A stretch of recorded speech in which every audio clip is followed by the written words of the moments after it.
Kevin, Neenu എന്നീ പേരുകൾ മലയാളികൾക്ക് എന്നുമൊരു നോവാണ്. കേരളത്തെ നടുക്കിയ ദുരഭിമാന കൊലയുടെ ഇരയായിരുന്നു കോട്ടയം സ്വദേശി കെവിൻ. നീനുവിന്റെ സഹോദരനും സംഘവുമാണ് കെവിനെ ഇല്ലാതാക്കിയത്. 2018 മെയ് 28-നാണ് പുഴയിൽ നിന്നും കെവിന്റെ മൃതദേഹം കണ്ടെത്തിയത്. താഴ്ന്ന ജാതിയിൽപ്പെട്ട കെവിനുമായുള്ള പ്രണയം നീനുവിന്റെ വീട്ടുകാർ എതിർക്കുകയും കെവിനെ തട്ടിക്കൊണ്ടുപോയി കൊലപ്പെടുത്തുകയുമായിരുന്നു. കേരളത്തിലെ ആദ്യത്തെ ദുരഭിമാന കൊല എന്ന നിലയ്ക്കാണ് കെവിന്റെ കൊലപാതകം ശ്രദ്ധിക്കപ്പെട്ടത്. അതേസമയം അടുത്തിടെ കെവിന്റെ നീനു വിവാഹിതയായെന്ന് സൈബറിടത്താകെ കുറച്ചുനാളുകളായി ഒരു കുറിപ്പ് പ്രചരിക്കുന്നുണ്ട്. കെവിന്റെ നീനു വീണ്ടും വിവാഹിതയായി. വിവാഹം കഴിച്ചത് വയനാട് സ്വദേശിയെ. നടത്തിക്കൊടുത്തത് കെവിന്റെ പിതാവ് മുൻകൈയെടുത്ത് എന്നാണ് സോഷ്യൽ മീഡിയയിൽ പ്രചരിക്കുന്ന വാർത്ത. ഇപ്പോൾ ഈ വിഷയത്തിൽ ഒരു ഓൺലൈൻ മാധ്യമത്തോട് പ്രതികരിച്ചിരിക്കുകയാണ് കെവിന്റെ അച്ഛൻ ജോസഫ്. നീനുവിന്റെ കല്യാണം കഴിഞ്ഞെന്ന വാർത്ത തനിക്കറിയില്ലെന്നും അത്തരം വ്യാജ പ്രചരണങ്ങൾ നടത്തുന്നവരോട് തന്നെ പോയി ചോദിക്കണമെന്നും ഞാൻ കൈപിടിച്ചു കൊടുത്തിട്ടില്ലെന്നും കെവിന്റെ അച്ഛൻ ഓൺലൈൻ മാധ്യമത്തോട്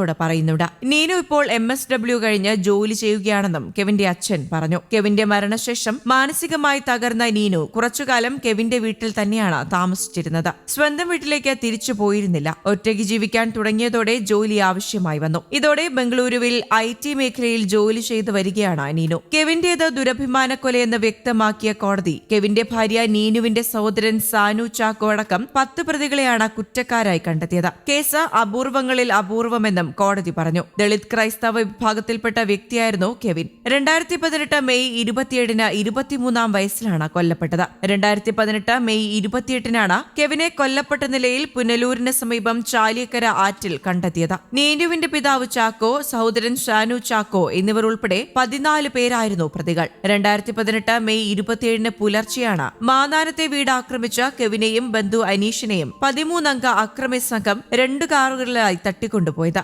സംഭവമറിഞ്ഞ നാട്ടുകാർ ഗാന്ധിനഗർ പോലീസ് സ്റ്റേഷനിൽ വിവരമറിയിച്ചു. രാവിലെ കെവിന്റെ പിതാവ് ജോസഫും ഭാര്യ നീനുവും പോലീസ് സ്റ്റേഷനിലെത്തിയെങ്കിലും പരാതി സ്വീകരിക്കാനോ അന്വേഷിക്കാനോ ഗാന്ധിനഗർ SI തയ്യാറായില്ല എന്ന ആക്ഷേപവും ഉയർന്നിരുന്നു. രാവിലെ 11 മണിയോടെ അനീഷിനെ അക്രമി സംഘം ഗാന്ധിനഗർ പോലീസ് സ്റ്റേഷന് 2.5 കിലോമീറ്റർ അകലെ സംക്രാന്തിയിൽ ഇറക്കിവിട്ടു. ക്രൂരമായ പീഡനത്തിനിരയായ അനീഷിന്റെ മൊഴിയിൽ പോലീസ് കേസെടുത്തെങ്കിലും കെവിനെക്കുറിച്ച് അന്വേഷിക്കാൻ തയ്യാറായില്ല. മുഖ്യമന്ത്രി ഇടപെട്ടതോടെ അന്വേഷണത്തിന്റെ വേഗത കൂടി. പരിശോധന തുടരുന്നതിനിടെ 28-ാം തീയതി രാവിലെ തെന്മല ചാലിയക്കര തോട്ടിൽ കെവിന്റെ മൃതദേഹം കണ്ടെത്തുകയായിരുന്നു. സംഭവത്തിന്റെ മുഖ്യ സൂത്രധാരൻ നീനുവിന്റെ പിതാവ് ചാക്കോയാണെന്ന് പോലീസ് കണ്ടെത്തിയിരുന്നു. നീനുവിനെ വിവാഹം ചെയ്തു നൽകാമെന്ന് അച്ഛൻ ചാക്കോ ഒത്തുതീർപ്പ് ചർച്ചയിൽ കെവിനോട് പറഞ്ഞിരുന്നുവെന്നും അതുകൊണ്ട് ദുരഭിമാന കൊലപാതകമല്ലെന്നും പ്രതിഭാഗം കോടതിയിൽ വാദിച്ചു. കെവിനൊപ്പം പ്രതികൾ തട്ടിക്കൊണ്ടുപോയ അനീഷായിരുന്നു മുഖ്യ സാക്ഷി. നിയാസ് ഫോണിൽ വിളിച്ച് കൊല്ലുമെന്ന് ഭീഷണിപ്പെടുത്തിയതായി കെവിൻ പറഞ്ഞിരുന്നുവെന്ന് നീനുവിന്റെ മൊഴിയാണ് കേസിൽ നിർണായക വഴിത്തിരിവായത്.